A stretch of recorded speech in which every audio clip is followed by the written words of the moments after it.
Hi friends, मैं आकांक्षा Sharma GK with आकांक्षा में आपका स्वागत करती हूँ। फ्रेंड्स, आज का वीडियो क्योंकि बहुत सारे लोगों के कमेंट आ रहे हैं, अब सबका कमेंट में जवाब मैं नहीं दे सकती हूँ, इसलिए मैं ये वीडियो लेके आई हूँ कि हम किन प्रश्नों में आपत्ति लगा सकते हैं, कहाँ कहाँ से सोर्स ले सकते हैं। तो वो अब चलिए स्टार्ट करते हो। सबसे बड़ी बात, मेरी 2 से 3 लोगों से ऐसी बात हुई है कि बहुत ही ज़्यादा इमोशनल हो रहे हैं स्टूडेंट।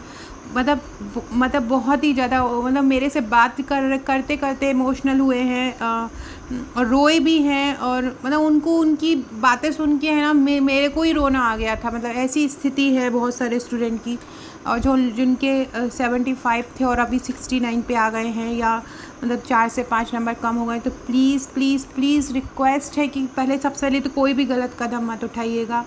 और ये आयोग का जो है ना, ये हर बार का ही है, वो फिर वो गलत सही कर देता है आंसर को। 2-3 सही, इसमें से भी अगर आप 10 पे आपत्ति लगाओगे तो ना, तो 3 से 4 आपका जो आपके मतलब आपके पक्ष में ही रिज़ल्ट जाएगा। तो प्लीज़ दुखी मत होइए। अपने जो कीमती, जो अपने आंसू हैं, अपना जो दुख है, आप एक युवा इंसान हैं आप, और आप मतलब पीएससी में दे रहे हैं, और आप 65 भी करें हैं ना, 60 भी करें हैं ना, तो एक बहुत इंटेलिजेंट है। मतलब इस तरह का एक ऐसा पेपर होता है ना कि कहीं से भी देते हैं, यूनिट वाइज देंगे, ये देंगे, कुछ भी दे देते हैं। तो इन पेपर के लिए इतना ज़्यादा टेंशन मत लीजिए। और मैं कल दिन में एक और वीडियो लेके आऊँगी। एक और मेन कारण है कि कट ऑफ आपका बहुत कम जाएगा। वो कारण क्या है, वो थोड़ा सा और कंफर्म कर लूँ मैं, और फिर मैं आपको कल एक वीडियो ला के बताऊँगी। अभी हमें देखते हैं कि इसमें किन किन में आपत्ति लगा सकते हैं।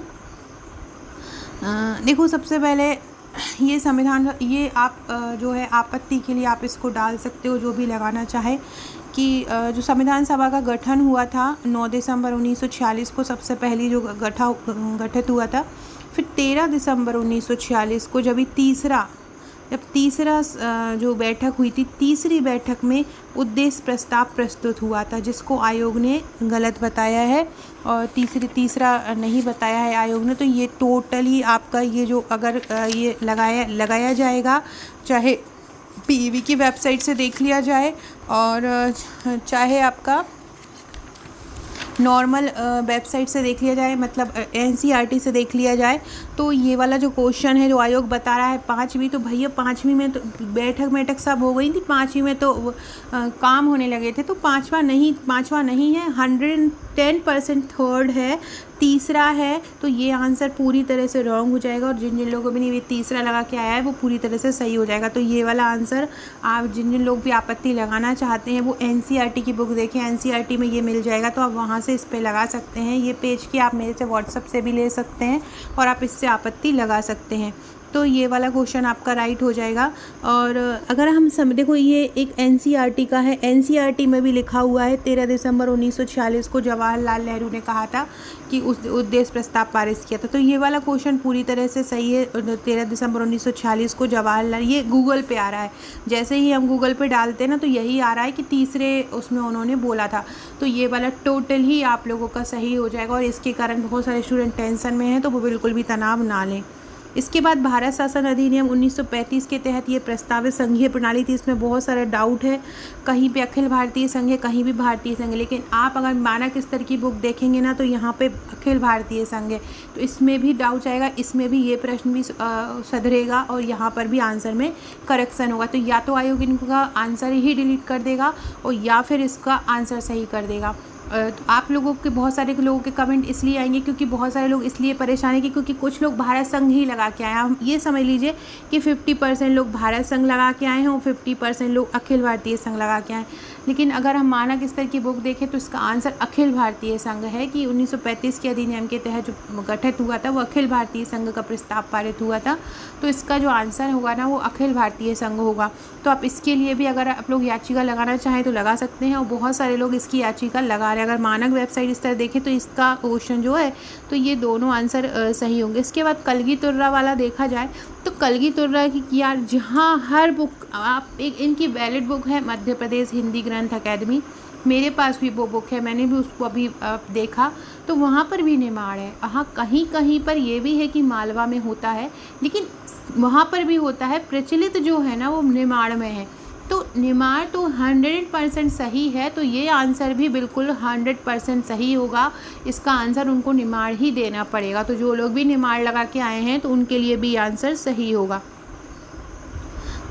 निमाड़ बिल्कुल ही सही है। इसके बाद ये IMF वाला देखें।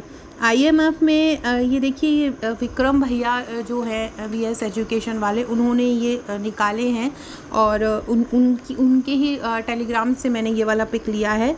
तो इसमें लिखा हुआ है कि 2000 ये अनुमान है कि भारत के लिए 2021-22 में 11.5% वास्तविक GDP वृद्धि और 2022-23 में 6.8 IMF के अनुमान है। तो 2022-23 में जो IMF के अनुमान है वो 11.5 नहीं है, 11.5 नहीं आएगा। या तो ये आएगा 8.7% या ये आएगा लगभग 9%। तो ये वाला जो क्वेश्चन है ना, इसमें भी प्रॉब्लम हो सकती है क्योंकि इसके अलग अलग जगह पे अलग अलग अनुमान है।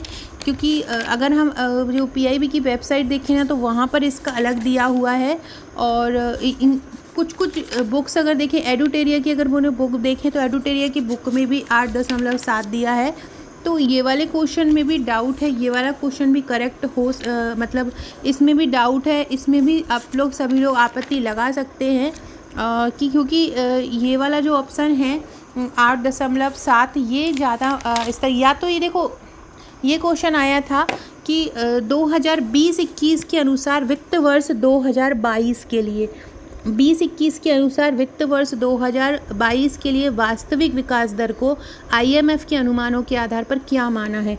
ये वास्तविक विकास दर मानी है, ना कि GDP वृद्धि मानी है। वास्तविक विकास दर कितनी होगी, तो वास्तविक विकास दर पूछा है। तो वास्तविक विकास दर यहाँ पे कहीं भी ये नहीं लिखा है कि आपकी 11.5 स्तर होगी। 2019-20 के पूर्ण स्तर पर 2.4% की वास्तविक सकल घरेलू उत्पाद में वृद्धि दर्ज करेगा, जिसका अर्थ है कि अर्थव्यवस्था जो है महापूर्व महामारी स्तर तक पहुंचने में 2 साल और लगेंगे। ये अनुमान है कि भारत के लिए 2021-22 में 11.5 वास्तविक GDP वृद्धि होगी। तो ये आंसर भी कहीं ना कहीं गलत होगा क्योंकि ऐसा नहीं है। और भी अगर देखा जाए तो यही होगा कि इसका जो आंसर है वो 8.7 और 9.5 इन दोनों के बीच में कोई भी आंसर हो सकता है। तो इस आंसर में भी चांसेस हैं कि यहाँ भी आपत्ति लग सकती है। इसके बाद मालवा संबत की बात की जाए तो मालवा संबत का तो कृत संबत है, जहाँ तक ये सही है। लेकिन यहाँ पर भी कहीं कहीं पर जो सोर्सेज आ रहे हैं वहाँ पे शक संबत का भी बोला जा रहा है। वैसे ये टोटली जो 5-10% हैं जो इधर उधर से बुक्स में पढ़े हैं वहाँ पे शक संबत आ रहा है। लेकिन ये इस पे आपत्ति लगाना सही नहीं रहेगा क्योंकि इसका जो प्रमाण है वो कहीं सही नहीं मिल रहे हैं। दूसरा है मध्यकालीन शहर में छपे हुए सूती कपड़ों के लिए, तो इसके लिए सरोज तो जाना ही जाता है, लेकिन इसके लिए धार से जाते थे तो धार भी जाना जाता है। तो इस पे भी बहुत सारे लोग लगा रहे हैं। इसके अलावा ये और एक है कि जो फॉस्फेट परीक्षण बताया है, फॉस्फेट परीक्षण किसका है, तो यहाँ पे आया था कि दूध का, पानी का, चाय का। तो देखो आयोग ने बताया है दूध का, बहुत सारे आयोग कोचिंग इंस्टीट्यूट भी दूध बताए थे। लेकिन देखिए अगर हम गूगल पे देखें तो चाय के लिए भी ये परीक्षण किया जाता है और पानी के लिए भी ये परीक्षण किया जाता है। तो इसका आंसर जो होना चाहिए था वो सभी होना चाहिए था और इस आयोग ने केवल इसमें यहाँ पे दूध दिया है। तो इस आंसर में भी आपकी गड़बड़ी हो सकती है और इस आंसर को भी आयोग जो है संशोधित करने दे सकता है। तो इस प्रकार से ये कुछ ऐसे प्रावधान हैं जिसमें एक और क्वेश्चन है ACET का 92 वाला क्वेश्चन है कि कौन सा संविधान संशोधन पहला संविधान संशोधन था जिसे संविधान के अनुच्छेद 368(2) के परंतु की अपेक्षाओं के अनुरूप राज्य विधानमंडलों द्वारा अनुसमर्थित किया गया। तो यहाँ पर जो आयोग के अलग आंसर है और कहीं कहीं पे दूसरा संविधान संशोधन भी हो रहा है। तो यहाँ इसमें भी बहुत सारी जगहों पे डाउट है। तो ये कुछ क्वेश्चन हैं जिनमें डाउट बन रहे हैं और आयोग मैंने जिनको भी बोला है कि ये 100% है तो वो आप समझिए वो 100% चेंज होंगे और उनको आयोग को बदलना ही पड़ेगा क्योंकि उनके वैलिड प्रमाण हैं उनके पास। 1 मिनट में एक और क्वेश्चन है मेरे पास, मैं पेपर में देख लूँ 1 सेकेंड, फिर मैं आपको बताती हूँ कि वो कौन सा था। हाँ, हवाई अड्डा वाला, जो हवाई अड्डा वाला है देखिए, बहुत सारे लोग कह रहे हैं कि 2016-17 में शिवराज जी ने अनाउंस उसका उद्घाटन किया था, तो लेकिन वहाँ से क्या है कि एक कभी-कभी फ़्लाइट जाती हैं अंतर्राष्ट्रीय स्तर की, और उन्होंने बोला है कि कौन से अंतर्राष्ट्रीय हवाई अड्डा नहीं है।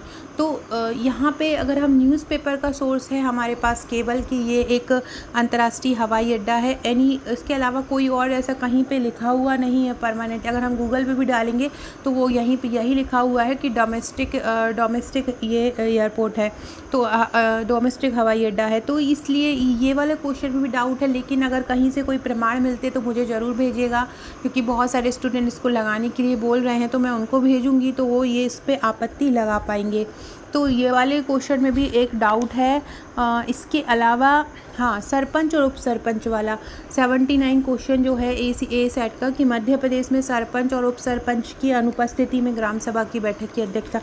बहुत सारी जगहों पे ये लिखा है कि ग्राम सभा की बैठक में उपस्थित सदस्यों द्वारा जो निर्वाचित संबंधित ग्राम पंचायत का जो पंच रहेगा वो करेगा, और कहीं कहीं पे लिखा है कि ग्राम पंचायत का सबसे बुजुर्ग व्यक्ति। तो यहाँ पर भी डाउट है, जो आयोग ने दिया है वो ग्राम पंचायत का पंच दिया है, और कहीं कहीं पे दिया है कि ग्राम पंचायत का सबसे बुजुर्ग व्यक्ति। यहाँ पर भी जो है डाउट जा रहा है, तो इस आंसर में भी कुछ प्रॉब्लम हो सकती है, इस आंसर में भी सुधार हो सकता है।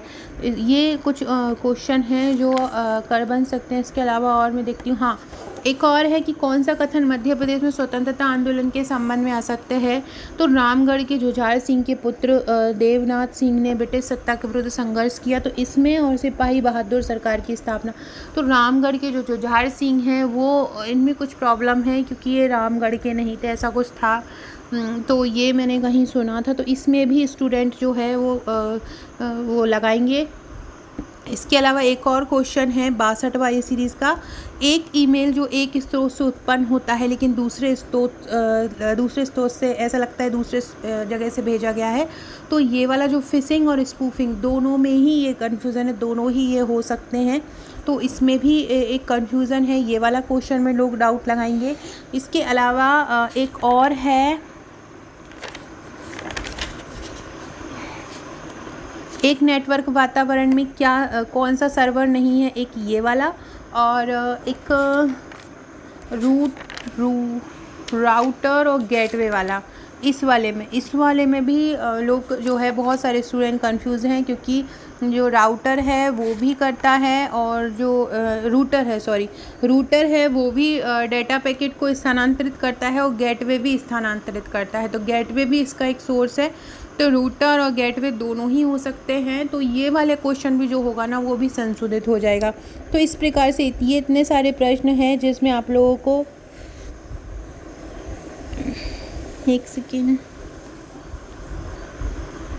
तो इस प्रकार से ये सारे प्रश्न हैं जिनमें डाउट हो सकता है, और इनमें सुधार होने की बहुत ज़्यादा संभावना है। तो बिल्कुल पेशेंस रखें, आयोग की जो संशोधित आंसर की है उसका इंतज़ार करें। ज़रूर आपको होपफुली रिज़ल्ट मिलेंगे। और आप लोग जो भी 65 अभी 70 प्लस देख रहे थे और उनके 60 से नीचे हो गए हैं, वो प्लीज़ मेंस की तैयारी, कैटेगरी वाले हैं तो 60 प्लस वाले तैयारी कीजिए। अभी विदाउट कैटेगरी वाले हैं तो 69, 68, 69 प्लस हैं, तो आप मेंस की तैयारी कीजिए। मेंस में टाइम मत गवाइए, नहीं बाद में आपको पछताना पड़ेगा। चैनल को सब्सक्राइब करिएगा। आज से मेंस क्लास स्टार्ट करने वाली थी, पर क्या करूँ, ये आयोग का ने ये जो नाटक किए हैं उसके बावजूद मुझको मेंस का रोकना पड़ा वीडियो, और ये वाले वीडियो लाना पड़ा। Okay friends, thank you.